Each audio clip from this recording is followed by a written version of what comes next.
কারো বয়স 15, আবার কারো বয়স 12 বছর।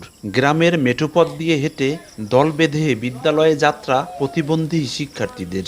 এসেই শ্রেণীকক্ষে পাঠদানে যোগ দিচ্ছেন তারা। প্রতিদিনই এমন চিত্র ফুটে উঠেছে মাদারীপুরের রাজৈরের প্রত্যন্ত এলাকা শাখারপাড়ে।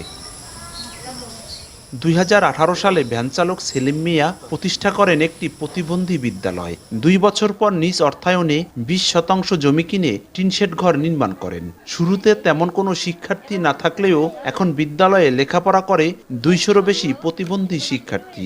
সেখানে স্বেচ্ছায় শ্রম দিচ্ছেন 15 জন শিক্ষক কর্মচারী। লেখাপড়ার পাশাপাশি নকশিকাঁথা তৈরি, মোমবাতি, LED বাল্ব তৈরি ও সেলাই প্রশিক্ষণও পাচ্ছে শিক্ষার্থীরা। বিদ্যালয়ে ভর্তির পর সন্তানদের পরিবর্তন দেখে খুশি অভিভাবকরা। আর প্রতিষ্ঠানটি এমপিও ভুক্ত হলে শিক্ষার মান বাড়বে বলে আশা শিক্ষকদের। এই জায়গায় আইসা 5 জনের হাতে বেশকে ভালোই পরিবর্তন পাইছি। মা খিদের আছে, আব্বা এখানে যাবো এখানে যাবো, এটা অনেক কিছু পরিবর্তন হয়েছে। হাসি, খেলনা, আনন্দ, ফুর্তি এটা পায়, বুঝছেন।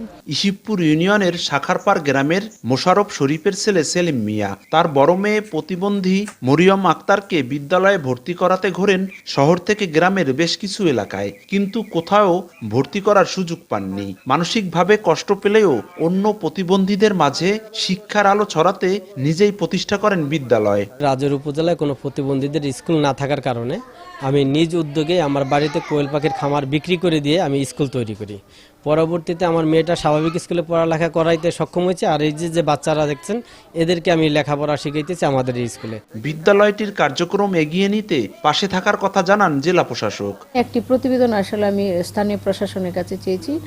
এটার প্রেক্ষিতে আমরা সরকারকে অবহিত করব এবং সরকারের সাথে করেসপন্ডেন্সের ভিত্তিতে যেটা ভালো হয় অবস্থানিকভাবে সেটা আমরা করব। 2020 সালের জানুয়ারিতে বিদ্যালয়টি এমপিও ভুক্তির জন্য সমাজ কল্যাণ মন্ত্রণালয়ের অনলাইনে আবেদন করা হলেও তা আজও আলোর মুখ দেখেনি। ইচ্ছাশক্তি আর মনোবল থাকলে যে কোনো লক্ষ্যে পৌঁছানো সম্ভব, তার জ্বলন্ত উদাহরণ ভ্যানচালক সেলিম মিয়া। প্রতিষ্ঠানটি টিকিয়ে রাখতে এখন প্রয়োজন সরকারি ও বেসরকারি সহযোগিতা। সঞ্জয় কর্মকার, অভিজিৎ, সময় সংবাদ, মাদারীপুর।